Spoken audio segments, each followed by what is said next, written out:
Hey guys, so today we're going to talk about speaking problems for Asian English speakers. Yeah.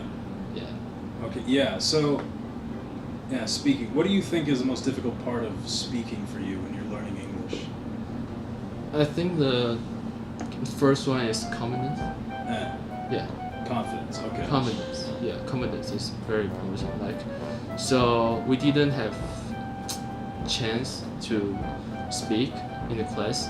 Yeah. Like when I was in high school, every class, English class, like my teacher, she walked down the stage and started assign the test paper. So again, the test papers again, like a lot of assignments, Yeah. quizzes, fill in the blanks, and like those like grammar, like tricky grammar, like questions, write and read. So, and actually we don't have really like the chances to express ourselves. Yeah. That's true. That's the problem. Lack of practice. Yeah, in Asian countries, like that's a really huge problem. Yeah. And if I want to speak with someone, I have to go on the internet and to find someone to talk to, right? To practice my Yeah. English. That's how we met with language exchange. Yeah, like to native speaker. But the problem is there's a time difference. Like most of the English speakers countries are when you guys are daylight time and we're at night. It is tough. Yeah, it's tough. We had to meet. For me, it was pretty early in the morning, and for you, it was late at night. Yeah, it's late at night. So it's troublesome. It's very troublesome. And I think if you want to speak fluently, it takes time. It takes Yeah. a lot of practice and time. It's very time consuming. Yeah. Because when you are reading, you can take your time, but you are speaking. It happens now. now. Yeah. And if you made a mistake, you cannot take Yeah. it back. It's very hard to take it back. I would say that one thing I've noticed with I've had quite a few Chinese students, mostly a few Japanese students. One thing about that kind of East Asian style of education, whatever, it actually happens everywhere. To be honest, education pretty much everywhere is focused on don't make mistakes, don't mess up. If you mess up, you did a wrong thing, right? Yeah. But that's so dumb because when you're learning, messing up is how you learn. So I think that the number one problem that people have with speaking is that they're not able to relax, right? Is that I'm about to say something, but I'm really worried that it's going to be wrong, so I stop myself. And sometimes when you do that, you make even more mistakes. Yeah. Because you were about to say it right, your instinct was correct, but then all of a sudden you said the wrong thing. You tricked yourself. Yeah. And I think there's one problem with I don't know about other countries, but in Taiwan, our teachers tend to ask you do you think it's right? Do you think it's right? Like when the student is going to give the answer, Yeah. and the teacher will do you think it's right? Do you think it's right? Yeah. And the whole class will start to question you, and that's why we're afraid of making mistakes. Yeah, it's not good. I think that education everywhere, language education in schools in the United States and Taiwan, pretty much are not very good. They usually do a bad job. Maybe I think some countries do a pretty good job, but I don't know how. I don't know exactly how their schools work. I've noticed that Scandinavia, some European countries do a good job teaching English. But then again, maybe it's just more exposure to English language movies and stuff like that. I don't know. But there's too much of a focus on not making mistakes. Yeah. And then there's also this weird thing where instead of learning the language, learning the real language, it's like you're learning about the language. You learn about this is how the grammar works. That's not how you learned, that's not how you learn Chinese. When you're a kid, they didn't sit down and say, okay, well, we got measure words, we've got, verbs, nouns, whatever, that's not how it works. You learn by understanding things, and your brain just sort of when you can understand something, your brain learns how to use that. If you get information from something. And one thing that's very interesting is when I was in high school, like some of the students in the class, their English score like is good, but when they are going to speak with some like, foreigners, they cannot like spit a word. Yeah. Like literally, Yeah. not even a word. You know, like they will do Yeah.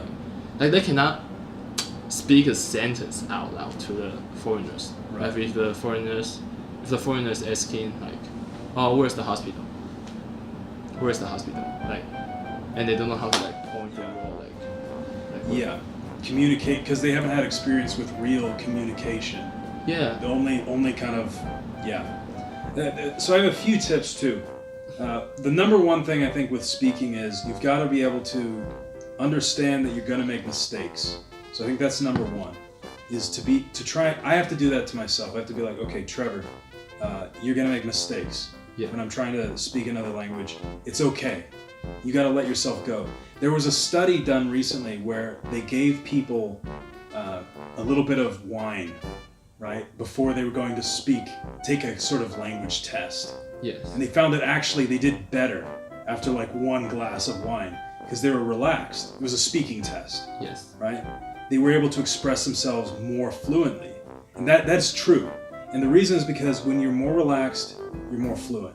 Even if you make some mistakes, you're usually able to communicate better. Then number two, I would say, if you can't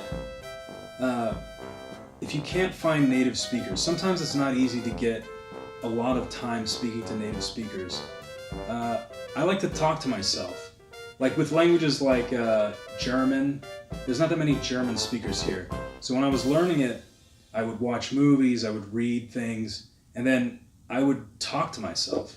And I mean, people think you're crazy or something like that, but if you practice conversation on your own, maybe no one's there to correct you, that's true. You have to kind of find out if you're right. You have to look it up or something. But it practices using those pathways in your brain to make sentences in that language, to express yourself in that language. I think that's really important. And one thing like the English you learn must be down to earth. Yeah. Like down to earth means that it can apply to the reality. Yeah. Like it's not something like very academic. Like if one foreigner like asks you like, where is the hospital? And you cannot answer it. So your English is not down to earth, man. Like, yeah, I think I know what you mean. I think the thing is that there's different sets of vocabulary that people use in different contexts. And written vocabulary is usually different in any language from spoken vocabulary. And a lot of times in school, you only learn the formal language. And it's usually about like some kind of, I don't know, it's sort of academic in a way. And sort of slang, basic expressions. Like I've had students where I ask them something like, what's up? And what's up is a common, like American, like, how are you? What's going on? And they don't know, they're like, what's up? You know, like, even though they have a very, pretty good vocabulary, like they could speak at an intermediate level, but some kind of basic things escape. And the reason is because they're not in writing. You don't find that in a book very much. You would find it, okay, there is certain kinds of things where you find that. I think that's why it's important to watch TV shows, to watch stuff that's for entertainment, right? Because that's going to have lots of cultural references. That's going to have informal language, like down-to-earth sort of language. Yeah. Otherwise, you're not going to find that. And there's also one thing, like when I was ordering food in restaurant, in America, they will say stay or to go. Yeah. Right? But the staff, she just say, stay, do. I'm like, what the hell is do? Like, do. Stay, like stay, do. Like stay, do. I walk into the pizza studio, and the first question she asked me is, stay, do? Yeah. Like stay, do. Like she speaks very quick.